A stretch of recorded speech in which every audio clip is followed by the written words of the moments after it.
menurut Imam Al-Ghazali, di antara juga menurut Imam Hasan Al-Basri, di antara juga pendapat Ibnu Qudamah dalam bukunya Minhajul Qasidin.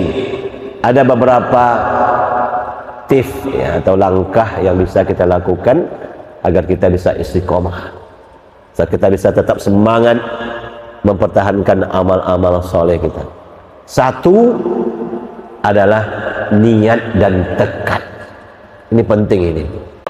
Dalam orang-orang bekerja di sebuah lembaga, katakanlah tentara gitu ya. Kenapa mereka tuh setiap janji itu mereka bunyikan kuat-kuat sumpah-sumpahnya itu.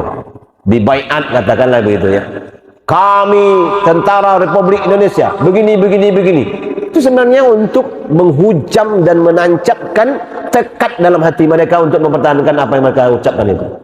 Dan kita seharusnya seperti itu kepada Allah. Berjanji kita sama Allah, ya Allah, saya akan pertahankan amal ini ya. Saya akan lakukan ini. Saya akan tetap mempertahankan ini ya Allah. Itu harus ditanamkan dalam hati kita itu. Itu disebut dengan azimah. Dan kata Imam Al-Ghazali, segala sesuatu itu dimulai dengan azimah itulah. Niat dan tekad kita itu mau atau tidak. Ketika sudah mau, pasti ada jalan untuk melakukannya. Tapi kalau sudah tidak mau, apa kata orang Melayu kan? Kalau sudah hendak itu 1000 daya dicari. Tapi kalau sudah enggak, 1000 alasan pun dikemukakan. Jadi keinginan itu dipahat dengan azimah yang kuat. Yang kedua apa lagi? Mujahadah. Bagaimana kita memfighting, mengalahkan dan menyingkirkan segala hambatan yang menjadi sandungan untuk mencapai amal kita ini. Sesibuk apapun, sediakan waktu. Itu namanya memfighting. Tidak kita habisin waktu kita hanya untuk urusan-urusan pekerjaan kita yang begitu ribet dan begitu rumit gitu. Allah itu sampai yatabassam ala ibadihi, melihat hamba-hambanya super sibuk tapi masih meluangkan waktu untuk ibadah-ibadah yang bukan wajib. Sibuk tapi masih bisa berzikir, sibuk masih bisa baca Al-Quran, sibuk masih bisa beristighfar, sibuk masih bisa terbangun tengah malam tahajud. Nah, ketika sibuk-sibuk, kenapa sibuk mah biasa aja loh Ustaz. Sana sekali nak ke masjid, kan sibuk mah. Lagi pesta loh, banyak aja kan ibu. Tak bisa. Jangan begitu, kita itu labil namanya itu. Yang labil itu pasti tak akan istiqomah. Kita harus stabil, kokoh. Ya, pesta pun ya kita usahakan sholatnya terbagus juga, tepat waktu. Jadi mujahadah. Apa yang paling terberat yang kita harus fighting itu Bapak Ibu sekalian? Bukan waktu dan kesibukan kita, tapi rasa malas yang ada dalam diri kita ini. Malas inilah musuh yang paling terbesar yang dimiliki oleh manusia. Makanya kalau mau mujahadah, ya ketika malas dilawan malas itu. Ketika ngantuk dilawan ngantuk itu. Ketika capek dilawan capek itu. Apalagi yang paling berat, rasa bosan. Makanya itu gunanya ada sedikit variatif dalam amal itu kan. Tidak boleh kita satu aja yang kita, satu dua, mesti ada ganti-gantian. Misalnya capek zikir, mungkin membaca buku. Capek zikir, mungkin perbuatan-perbuatan amal sosial lain yang harus kita gandeng. Harus juga ada amal sosial Pak, karena manusia ini mudah jenuh. Coba Pak duduk aja di masjid ini satu hari kita dengan tasbih kan, semuntah kita dibuatnya. Malas, rasa bosan, itu musuh utama kita itu.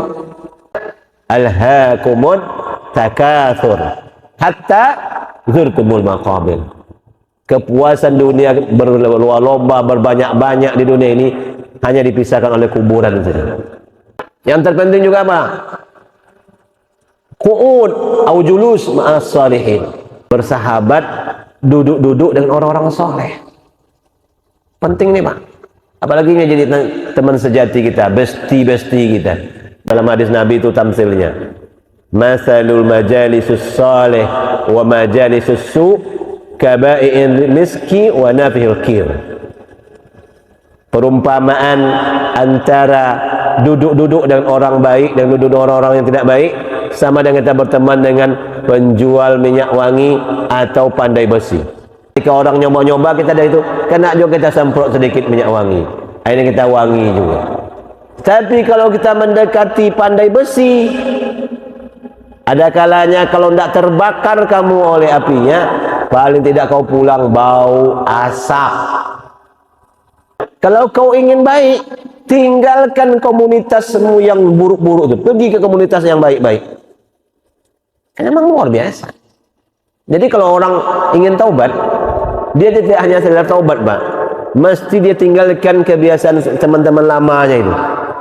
Misalnya ada orang taubat dari narkoba. Nah, kalau masih berteman dia dengan teman-temannya masih makai, tak mungkin taubat dia. Kalau ingin taubat, ingin baik, ingin kita istiqomah dalam amal soleh, bertemanlah dengan orang-orang yang kalau kita dekat dengan dia itu, kita tertarik kepada hal-hal yang baik oleh dia. Kemudian apalagi yang bisa kita lakukan? Rajin-rajin menghadiri majlis ilmu. Ini kita duduk-duduk begini nih, Bu. Itu ada seperti kita ngecas itu, Mas. Ya, ada spirit semangat yang diberikan oleh ustadz-ustadz kita itu. Setiap ustadz itu berbeda-beda cara memberi semangat. Pasti ada yang kita petik. Iman ini memang harus dicas terus. Ya, kita ini harus diingatkan terus. Fadzakir fa inna dzikra tanfa'ul mu'minin. Ingatkan terus orang-orang beriman itu, kata Rasulullah, karena memberi ingatan kepada orang beriman itu bermanfaat sekali. Bagi orang beriman diceramain itu enak, suka dia, karena itu merupakan tazkirah bagi dia, peringatan, saling mengingatkan. Wa tawasau bil haq wa tawasau bis sabr. Kemudian lakukan evaluasi, muhasabah. Jadi muhasabah sore hari, muhasabah di pagi hari, muhasabah mingguan. Kalau perlu memang 2 kali sehari kita muhasabah. Lalu yang terakhir adalah berdoa kepada Allah Subhanahu wa taala agar kita diberi. Apa doanya, Bu? Ya muqallibal qulub, tsabbit qalbi ala ta'atik. Wahai Allah yang membolak-balikkan hati, tetapkanlah hatiku untuk taat kepada Allahumma inni ala zikrika wa syukrika wa husni ibadatik. Ya muqallibal qulub, tsabbit qalbi ala ta'atik. Kalau sendiri, kalau orang main sabit qulubana ala ta'atik. Ya musarrifal qulub, sarrif qalbana ala dinik. Wahai Allah yang membolak-balik hati, palingkanlah hati kami ini, atau tetapkan hati kami di dalam agamamu ini. Jadi begitu.